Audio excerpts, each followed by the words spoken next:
bought a replacement on Amazon for I think about $175. So it's just a straight across swap.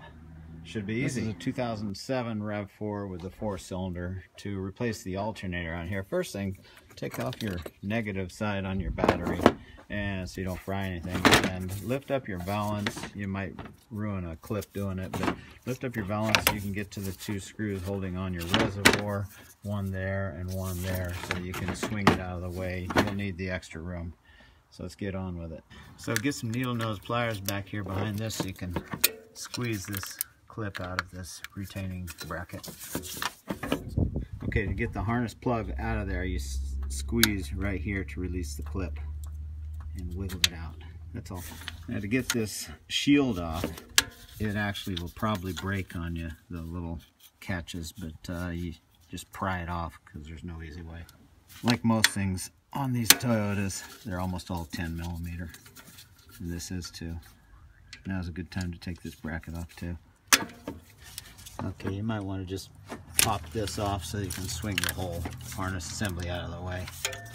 Probably one of the hardest parts is getting that 19mm socket down there on the tensioner hex to release it. It's way down in there. You might be able to see the wrench down in there actually on it, and if you can get the right angle to push this down to release your tension on your serpentine belt and then slip it off. Okay, I'm gonna set the flashlight down to do this so you can cut. Okay, so I've got the tensioner released by pushing down on the breaker bar on that hex, and I released the tension on the serpentine belt enough to pull it off the upper pulley here, and that's that. Okay, with a 14mm, get the long bolt right down in here. It's about as tight as can be. I had to use a cheater bar to get it broke loose, and just take it all the way out. Okay, so when you get that bolt out, it's pretty long, and 14mm.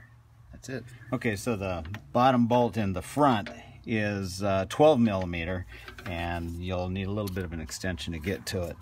But once you get it loose, and it was super tight, it's fairly long threaded as well. So that's all you do to get it out. Next, I'll get a pry bar to pull the whole thing out. Okay, so now you gently pry through here just to get it off that lug. And out it comes. Shouldn't have anything else attached to it. There we go. Bad alternator. Of course, you're going to do a side-by-side comparison, make sure everything is good, but assuming it is, you've got a 14mm, a 12mm, the tensioner is a 19mm, and 10mm on the nut here, and a pair of pliers and a screwdriver, and that's about all you should have to need for tools to get this swapped out. Good luck.